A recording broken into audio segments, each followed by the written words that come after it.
This is our fourth match of the day here for Asia Pacific, and in case you've just joined us, this is our 8th and final week of Grandmasters for Season 1 this year.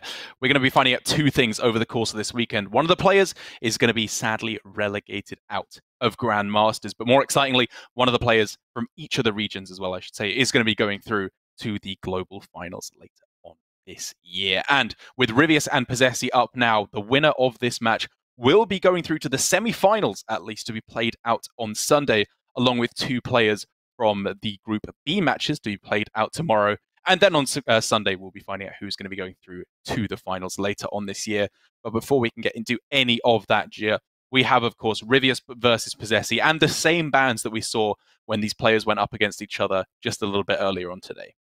That's right. This is, of course, an instant rematch, but nothing changed with the strategies. And of course, if you've done your preparation and are sticking to the stats, you probably shouldn't be changing your bans just because it didn't work out the first time in the case of Ryvius. But yes, once again, he's left of the warrior, which is a strategy that we're always critical of, that if you're going to be bold enough to leave up what is widely considered the best deck in the game, you better be having some type of lineup text to make sure that that is justified.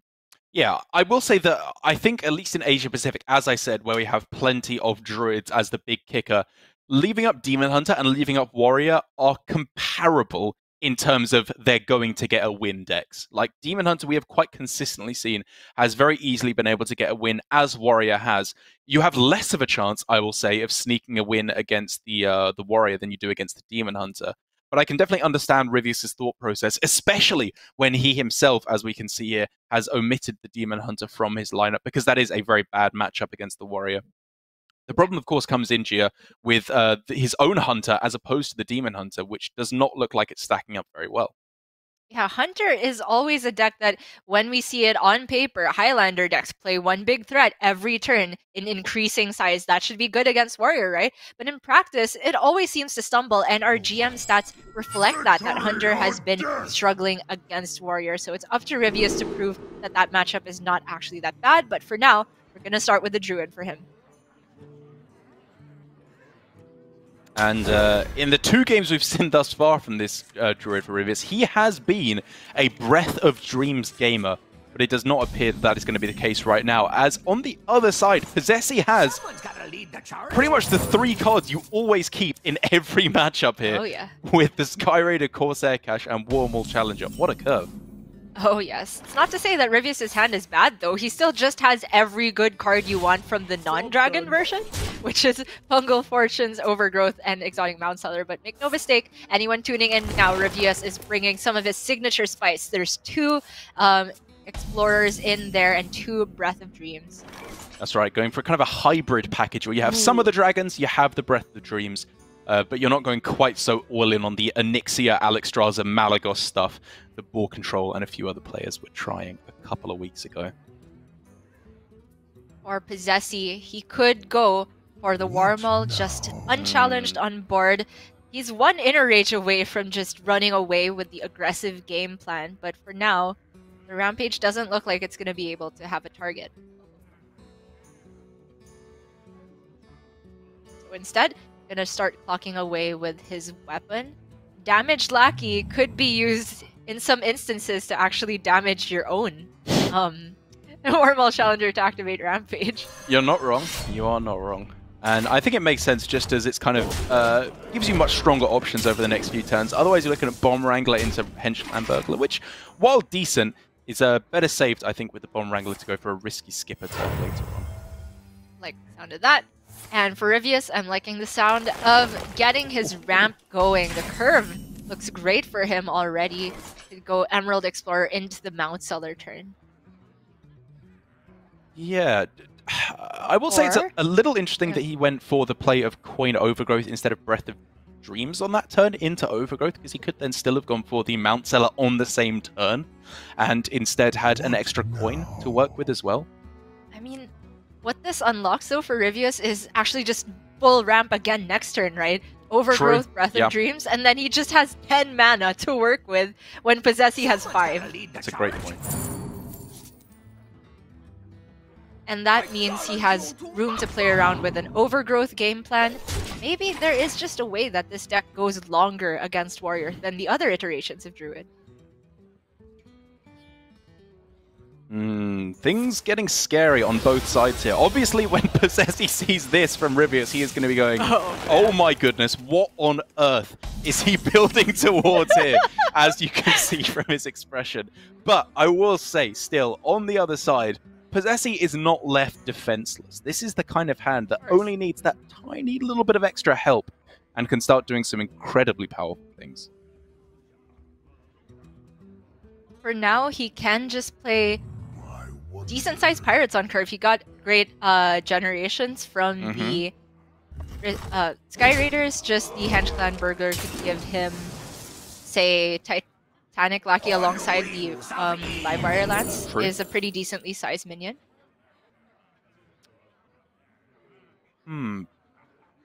Probably Twin Tyrant, right? Is that too reactive? Would you rather just go for the evasive? I'm looking at the big ol' well. Really? I feel like Posesi wants to cycle towards something better than this. When you have time to play a 5-mana 5/5, like, I at least feel like the other two serve a more distinct purpose. Wow, okay, fair enough. I think it's next turn, right? Is the time to play. Whoa, wait, what a Inner Demon. Wow. Really? I mean, again, I was looking at Explosive Shot. Again, we're looking at very different options. I don't know. It seems that I'm in sync with Posesi for this case. I will say... Not to say it's correct, but... it's probably correct. If you and Posesi agree against one idiot, I'm going to side with you guys. Don't be so hard on yourself, Dark. It's no fun when you make fun of you. I have to make fun of you. Oh, sorry. Gia, God, I'm the best. Love that guy, me. Okay, well, the problem still stands for Posesi that he's not got a way to capitalize off of that Warmaul Challenger. Yeah, really unfortunate that he doesn't have a spell that deals high damage to one singular minion and then lower amounts of damage to 2 adjacent minions. So that would be pretty nice to clear up some of this board. I will say among the two choices, the Inner Demon was more questionable. I'm still sticking with the big ol' well because Evasive would not have come down until next turn at the earliest. But Posesi is just going to start going for the Skipper Clears. That's not good right now, but it could be later, insane, right? Is there a way you can make it good on this turn with a couple of trades? Like, it's 2 damage AoE as it currently stands if you trade into the Scarab. Right, then that's a full clear, right? Because then he uses Rush Lackey to buff his remaining Warmaul Challenger. Yeah.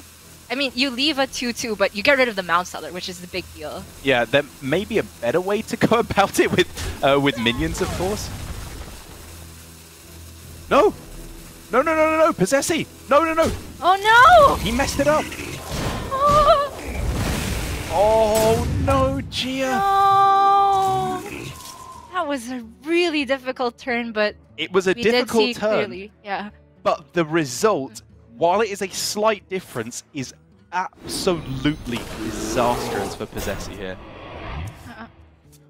All the difference in the world that Ryvius can just go for the card draw, doesn't need to spend the 7 mana on another Mount Seller. I don't think Posesi's coming back from here. I very much doubt he can pull this one back. It was questionable whether he'd be able to do it even if he had found the right line of just leaving a 2/2 on board, but this there is no hope.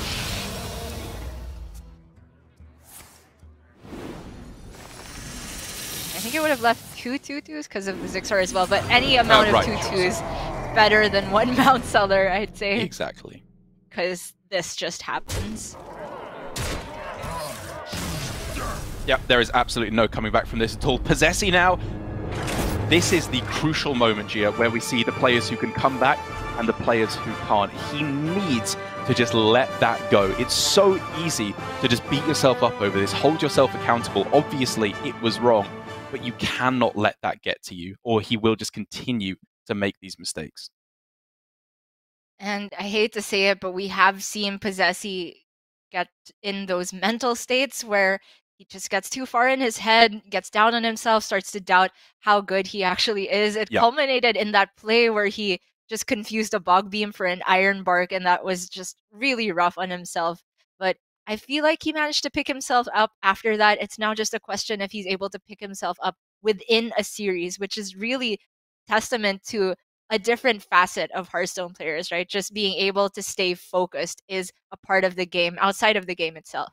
Yeah, and while we do have to go to a short break here, what I will say is I hope that Posesi just messages his friends, says, you know what, I messed up there. Tell me I'm still the best, and they can, rally him up again and get him ready Derek, to try and delay. take back Ryvius. No one knows but us. Oh yeah, of course. Well, you know what? If you want to message me, I don't speak any Japanese, but I still tell you, you're the man, Posesi. You got this. When you inevitably see this, you can turn this around against Ryvius. And as we do go to a quick break here, we're going to set up for our next match. Warrior versus Warlock will be coming up after this short break.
Ryvius versus Posesi, our final match of Group A for today before we head over to the relegation bracket. And now, Gia, it has been the signature test, I think, of APAC, not as how players conduct themselves at the start of the series, but how they pull back when they mess things up. Because it's no secret, there have been plenty of roping out to the wrong plays, missing lethals, and, generally letting the stress get to these players. It happens. It by no means that they are bad players, but it is how you pick yourself back up that truly defines you as a Hearthstone player, which now for Posesi, he is going to have to do after a pretty messy play there that gave Ryvius a very clean win with the Druid versus the Warrior. He now has another chance with the Warrior to get that win. And I can't believe we're saying that. Another chance with Warrior? They didn't win on the first chance? I mean, maybe this is the beginnings of Ryvius' strategy coming to a head, right? He's built his decks differently. The ones that are traditionally unfavored against Warrior, at least. The Warlock has an Ooze. The Druid has that Dragon package that could give it some more juice in the mid game. So far, the Druid has managed to get its job done. I don't think it's dropped a single game for Ryvius throughout today. But now I think all eyes are going to be on Ryvius' Hunter, which was the weak point for him last time. Yeah, I mean, Ryvius has drawn the Breath of Dreams in a relatively timely fashion every game so far, along with the Dragon. I will say that this, as a three-game sample size, is not representative, at least as how I would imagine how the deck will function overall. But, it does. Bring it, because some of the time it's going to perform very well, and that's exactly what has happened for Ryvius so far. So now with the Quest Warlock, we are going to get another example of Ryvius on this Warlock, which, Gia, I just absolutely cannot get enough of. Yeah, I just can't get over how many times Ryvius has just pulled the rug out from under us and gone for a different, unexpected game plan, which tends to look brilliant every time we see it pan out. We saw him chain threats in the mirror, which was only ultimately undone by a very fortunate outcome on the other side. And we saw him go for heavy tempo against Warrior. Edmund managed from separate and took the win very cleanly that day. And now we see a very impressive start coming through for Posesi with a nice big Warmall challenger to get things rolling. I will say, though, however, that in the first time we saw this matchup between the two players, Posesi had a fairly similar hand, and Ryvius was able to take the win. But things are looking a little bit different now on Ryvius' side, at least. That's right. Posesi had an even crazier hand than this, right? He had the Rampage. True. But the kicker there was that Ryvius spotted the Moarg 2-turn clear, and having that Nether Breath on top of that also just gave him more time to go for it with the additional healing. So I wonder if he can go for that this time. Oh! It's deja vu, Derek! Da, da, da, ba, ba, ba, ba, ba, ba. Yeah, things looking very nice for Posesi now. I mean, I'm looking at the Rampage here. It's obviously not great mana utilization, but it's just such a big threat to be throwing down this early in the game. Locking in for another 6 damage. I think there was a measure of consideration for going, say, Inner Rage plus the other Warmall, but that actually leaves it at an unsafe health total if you're gonna play around a 3-card combo. Posesi. Ryvius here. Yeah, he's starting to see a pattern re-emerging here with another Moarg plus 4 damage swing here. The difference, of course, is that Ryvius doesn't have the follow-up this time. Not immediately, but he's looking to set up, if not a Dark Skies off the top, a Plot Twist to try and look for it. But it will be undone by Posesi redeveloping far more health on this turn. Yeah, the Warmall Challenger against a 2-4 is a little bit awkward in the way it lines up, but at the very least here, this is not a board that dies to Kraze Netherwing as the most important part, which means he can push even more damage on the backswing. Ryvius finds no answer immediately. He needs the second Soulfire. He's on 12! It's turn 4! Or was turn 4 for Posesi. That's a little bit of healing. Yeah. He can just get a buffed up weapon right now. Exactly. The heal makes all the difference because, I mean, it wasn't exact lethal actually on the previous turn with a buffed up weapon, but it was very, very close. This at least maybe gives Ryvius the time to pull things back if he can get a dragon at the very least. Had there not been a heal, it was just lethal with Kobold Lackey from the already in hand Livewire Lance. And we can see Posesi foregoing the buffed up weapon to just put even more health on the board, leave no room for Dark Skies. Perfect knowledge of what Ryvius possibly has as an answer. Yeah, very, very nice play. As you pointed out, 4 extra health can be a huge difference in terms of clearing this board. Sets up a very, very easy lethal for the next turn. But no dragon? No but dragon. Moarg Nether. He has a tap for it? Not green though. I mean, it's not gold though. Incredibly close here, but Ryvius has no way to pull himself out of this one. And Posesi, nice, clean, easy win with the Warrior. A palate cleanser for him to get his teeth back into this series. Yeah, you've been using all sorts of metaphors for Posesi as a beast, you know, the Predator, and now he's sinking his teeth into the series. Strong themes, I mean, you gotta keep it rolling. Yeah. That one tweet from Posesi of him saying that he'll kill everybody to make it to BlizzCon really just changed the way we view this man. Imagine, we thought Posesi was mild-mannered, kind of shy, but then he throws out the Dab 1 series, and now he's all out with threats, and he's backing it up so far. So it is going to be a series without Warrior now, which for Ryvius, I think is a pretty good thing. Yes, of course. You do not want to be facing either of these decks up against Warrior, even with his decision to leave it up there. It's interesting to see how this shakes out as the rest of the series, though, because obviously Warlock Mirror for both of these players. Slight edges to be gained, I believe, for Ryvius, given that he's running the 1 Abyssal Summoner, but for the most part, that is just a mirror. It's now really the Druid versus the Hunter, and honestly, I don't think that really puts either player definitively in the lead. There's positives and negatives on both halves.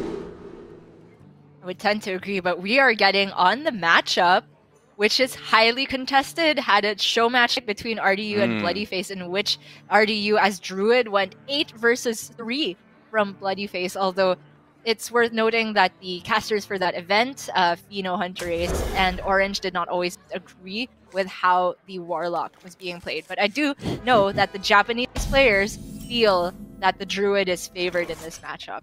Job done. And again, you know, I started off saying Druid's miles in the lead, then I started leaning back the other way, saying, you know, oh, the Druid just high-rolled. But then you have to realize, you know, after so many games of seeing Druid does what it does, you can't just say, oh, it was just a high roll. Oh, it was just a high roll. This is what the deck does. Mm-hmm. And among those 3 players, I just love the different dynamic we got from Glory when I asked the question. Through a translator, of course, his response was, at first I thought it was 50-50, I feel that way, but with the show match, that probably just proves that Druid is favored. For Alutemu, he said he always thought Druid had a slight advantage, but the main reason for bringing Druid was to target the other decks. But for Posesi, he just said Druid. That was the answer. I think there was a smiley face. Exactly. A man of few words. He does not need to let his words do the talking when his fists can do the job in destroying his opponents. He had the start you want as Druid. It's all about the ramp here. This is not a matchup about Glowfly Swarm. Once in a while you play it just to be a decoy or just something to distract the Warlock, but more often than not, you're looking to build the Mount Seller boards as often as possible. However, it's scary for Posesi that he's not got a Ysera, because that's also one of the challenging boards for Warlock to deal with. The scary thing for Posesi, of course, is, you know, drawing this kind of a hand is not as ridiculous or is not as unlikely as it would be for other players. Yes, he just drew a whole bunch of cards off of Overflow, but there's nothing to do, and that is a direct result of his lighter list. He is not running the copy of Ysera. He's not running the Dragon lists that some of the players, like Ryvius, of course, have gone over to, and therefore it is that much more likely that he ends not only with a dead hand here, but also I would wager that Ryvius is able to exhaust him of all his threats. But of course, Ryvius doesn't know that quite yet. We see Ryvius in just such a bad... I mean, he looks like he's feeling defeated because he thinks there's a Mount Seller coming down this turn, and it's not there. He's going to get the good news. But that turn for Ryvius was super awkward as well. He didn't have either Cartoon or Abyssal Summoner to coin out. He didn't have Plot Twist to get his quest going. These are just pretty bad draws from both sides, despite there being card draw for both the players. Yeah, I mean, kind of a smart play as well from Ryvius to go for the Sense Demons first, so as to not get the worthless Imp, since that is always generated second after you get the Demon first. But the main thing is, of course, he just needs to get some room out of his hand to start tapping through to get the quest completed. Yes, he's got to start making room too. Getting to the point where I wonder if he's just throwing down not Eagle buff, but maybe Eagle Panther Soul? That's not as good of a bad name. But he's going for the card draw. Whoa. Wow. I was looking at him just emptying to go for the other overflow, but he was relying on trying to get the Mount Seller this turn, and didn't work out. Yeah, I mean, I think I actually quite liked going for minions there, because heading into turn 6 from Ryvius, I think it's fairly likely he just wants to play out a 6-drop, be it Aranasi or the Abyssal Summoner or Kartuk Defender, of which there's one in his deck. And then if that happens, you of course have the fantastic play of Soul of the Forest with the rest of your minions coming out behind it. I guess we failed to mention that Posesi also was just looking for Glowfly there, even though we mentioned it's not a very good card in the matchup. The fact that he has Soul of the Forest makes it so much better, so resilient and difficult for Warlock to deal with, requiring almost exclusively the Morg with 2 Rains of Fire, but there it is! That, Gia, is a premium card to find there. Glowfly, Soul of the Forest, even with a Bog Beam to take out the Aranasi should it be necessary, and then you are threatening very, very, very easy lethal. Absolutely what Posesi was cycling towards. The question here is whether he wants to innervate out the Power of the Wild as well, which gives him some pluses against Dark Skies, exactly, because Netherwing is the same.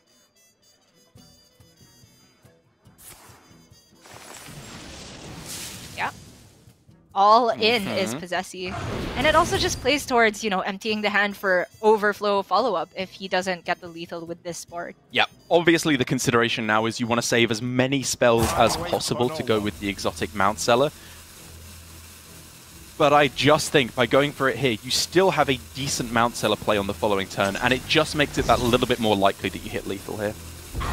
Even committing an Iron Bark here, just to make sure that even one minion can survive against the Crazed Netherwing. Right now, Posesi's worried about a very specific combination of cards. It's Netherwing plus the Moarg coin Rain of Fire. Yeah. But it's not available for Ryvius. Not even close. Nothing. So the best that Ryvius can do is, I mean, obviously just Abyssal Summoner is something to consider and then try and clear up the rest next turn if you don't think they have the Savage Roar.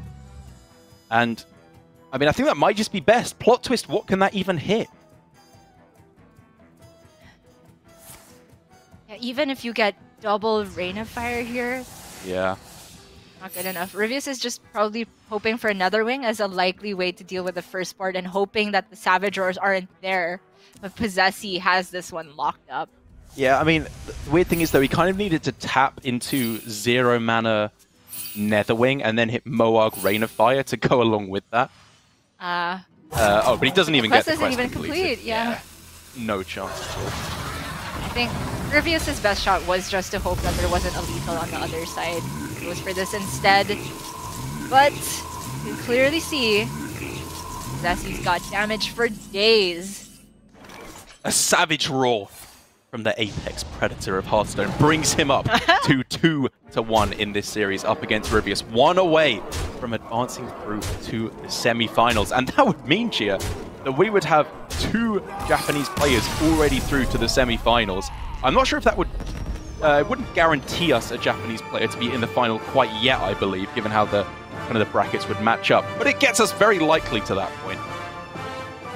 It very well could, especially since Alutemu over in Group B is starting with the best seeding with an automatic win, just like Glory did in this group. What a story that would be. But of course, not all hope is lost for Ryvius. He's got Hunter up against Warlock if he wants to take that matchup first. We've seen it be pretty favored for Hunter historically. And then a Mirror, where he himself has not just Abyssal Summoner, but also Frizz Kindle Root, which is kind of an X factor, which I did not consider. Yeah, obviously that allows you for not having to tap into Malagos or the 0 mana, or sorry, make the burst spells also cost 0 mana.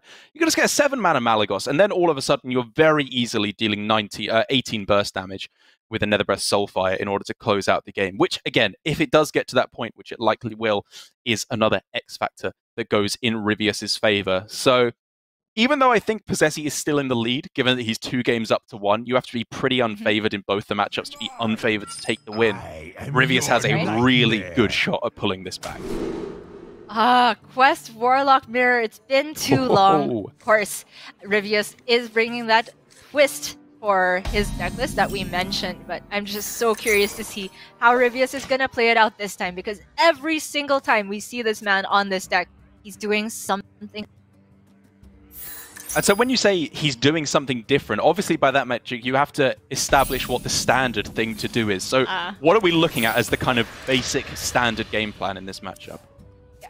Based on when us casters did the testing, I think you and I and Raven and Solo quickly landed on the general game plan being just get your quest done as quickly as possible. You can play Abyssals in the middle of the game to try and distract your opponent, but oftentimes they have the answer, and it really comes down to going for the big Malagos first, whether you discount Alexstrasza or Malagos itself. But now Ryvius has this Frizz Kindle Roost, which means that he's not necessarily trying to tap into exactly those. It does get a bit more complicated, though, obviously, when you factor in the plot twist. Because if you go for the first one, then you're, of course, drawing your dragons, and then they still cost you 2 less. Right. But if you want to go for a second one, then they go back down. Overall, though, we just get it down.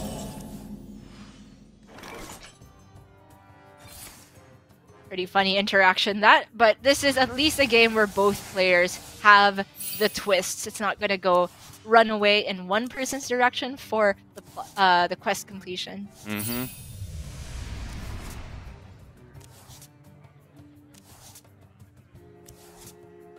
Alright, Posesi can just go for a trade plus more Mortal Coil. I think the more I've seen the APAC GMs play the Quest Warlock, the more I realize they're not so attached to holding on to the Moarg. Exactly, and even though there was some consideration to go for Mortal Coil first there to not draw a card, this does lead into quest completion next turn, so he can just start his turn off with a tap. So overall, I'm on board, even though here you do need to worry very much about hand space in this matchup as one of the most important metrics.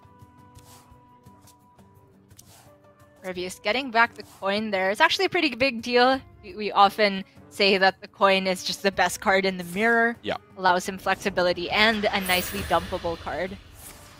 Of course, all of these cheap dragons could make for some pretty powerful tempo swings, even if we're not looking at just lethal damage. A 7-mana Alexstrasza coming down soon is a fairly big deal.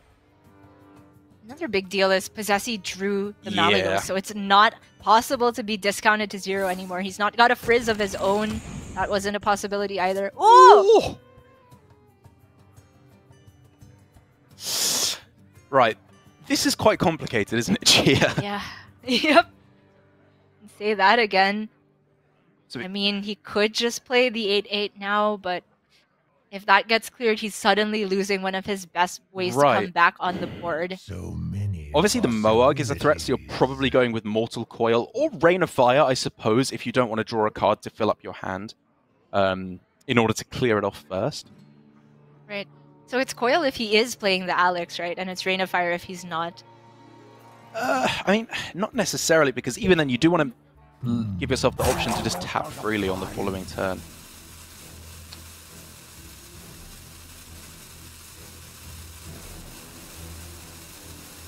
Man, this is so close. I honestly couldn't tell you what I would go for here. I think I like playing out that Alex here. You go with the Rain of Fire and then you drop it down, because regular Alexstrasza is generally a keep because you can go for some kind of a big OTK, but heading into your opponent's turn 6 here, you know, things can get a bit scary if they go for the Abyssal Summoner. At the very least, this gives you a proactive answer to that. I would agree, but Posesi has a way to deal with it still. He's got the Keladon. The downside of Keladon, of course, is he doesn't fit in a tap, so I see your point. And even by that metric, if they go for this and you've Alexstrasa'd, you can then go Keladon and hit it face at that point. Probably Ryvius would have gone with some alternative line, but the point still stands. I think it could have got a lot of value there, specifically going into turn 6.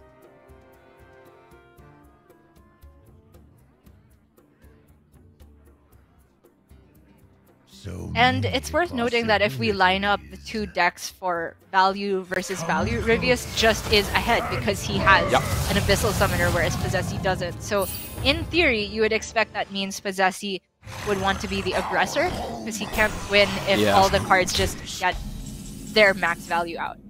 So interesting because in a perfect world. Even there, I was wondering if it should just be from Posesi, just play out the Mortal Coil to get cards out of his hand. Maybe I'm underestimating how good an extra piece of removal is, but I just want to be tapping every single turn and not worry about filling up on cards too much. Well, he could still do that this turn. We could see... There we go. Okay, yeah. Using it not for card draw here. I like after the trade, he can go tap... can play Crazed Netherwing, and another spot to possibly play Alexstrasza, but I think the fact that he's held on to it this long means he's going to hold on to it going into the Twisting Nether turn as well. Zero Mana Zero Mana Zephrys, I should say, is a big deal in its own right, because not only is it, you know, potentially Pyroblast for 10 extra damage, a nice easy board clear as well, it's also potentially Moonfire along with Malygos for just an extra 0 mana spell to go for lethal. Yeah, Moonfire is huge because nothing that's naturally in the deck can be cheated out like that while playing the Malygos for full cost.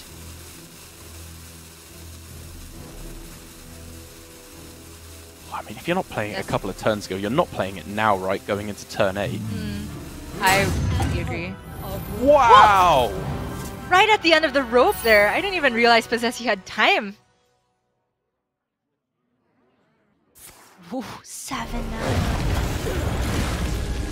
I mean, it's just a perfect turn there for Ryvius. I think he's very happy to get that one down while he could. But Posesi's piecing together a lot of burst. Gia, it just became active on that turn. Oh no! Disaster. Ryvius has his quest now as well. I mean, I'd struggle to put Posesi in the lead here. Yeah. I feel like Posesi needs to discount his other Alexstrasza. Yeah. Otherwise, Ryvius just has the board and the mana advantage. Right, Oh, I mean, no. as soon as Malagos is found here for Ryvius, remember, it only costs 7. He is looking in such a good position. Unbelievable. And that's why we see Posesi going for the tempo Alex here. I think he knows there's no chance of him being able to OTK, so he's just hoping that the answer for this or the healing isn't immediately there for Ryvius. And as it stands, there's not healing. Yeah, I mean, we are looking potentially at just straight up lethal next turn with Zephyrus, right? Because 8 and then it's close. 8 and then if there's no minion on board, Avenging Wrath. Right. But if there is a minion on board, then he might have to Soulfire first, and that has the, of course, built-in failure rate of discarding Zephyrus. But Ryvius has not hit healing. Oh my gosh. Oh my god. So he's got Dark Skies to clear, and then as long as he plays a minion, he's not dead! Well, he could have still died to just the Soulfire, right? And it's so unlikely to discard Zephyrus, but is there 100% way to do this for Posesi? 8 plus the 8 from Avenging Wrath, right? Yeah. He's done it! I think that's just it.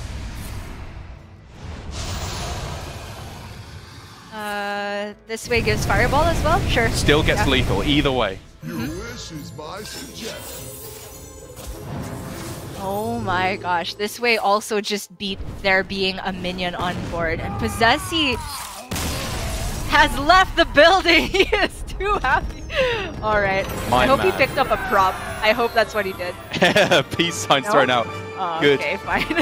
Good for you, Posesi. That was an incredibly well-played day. There was obviously a little bit of a mess-up somewhere along the way, but overall, I think Posesi can be very proud of himself as he defeats Ryvius there at the final hurdle. It was looking so good for Ryvius, and my heart really does go out to him because consistently in GM, he has been playing well, bringing good decks, having decent results, but it's just never quite enough to get there for Ryvius as one of our best representatives from South Korea.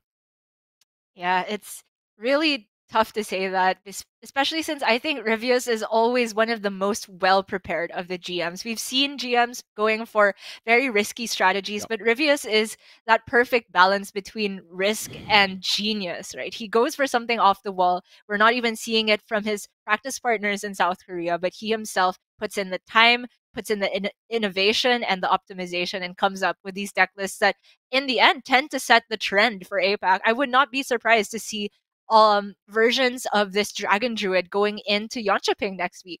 I absolutely agree, Gia. I think this is a very nice way to go about it. Again, not sure if he came up the list with his own right, or if it was kind of a copy or at least a borrow from one of the other players, but at the very least, very well done there from Ryvius. But it does mean, taking a look at the bracket now, that Posesi is going to be our second player going through to the finals, or the semi-finals, I should say, on Sunday.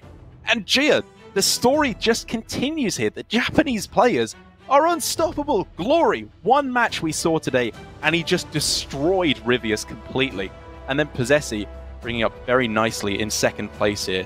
What an amazing result for this country.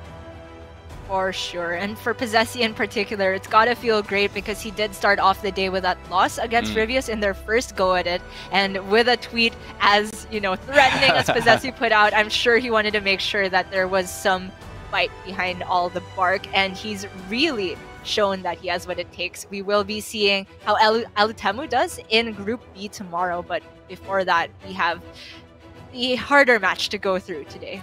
That's correct, yeah. I don't know if we can take a look at the bracket for the relegation. But of course, this the way this works out is in Division A, the top 6 places, brilliant, here we go. Top 6 places automatically went through to play out in playoffs. The bottom 2 spots had to play out for a relegation bracket.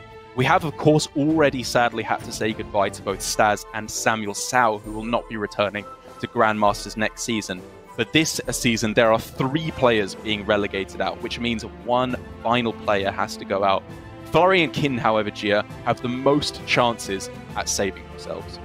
That's right. In a very twisted take on a bracket, it is actually the loser who advances here. You don't want to end up at the end of this because it means you got relegated, and that's bad news for Frosty, who only has 1 shot, and for Don, who only has 2. But today, we're going off with the, I suppose, least worrisome of the matches between Flurry and Kin. Whoever wins is straight out of this bracket and straight through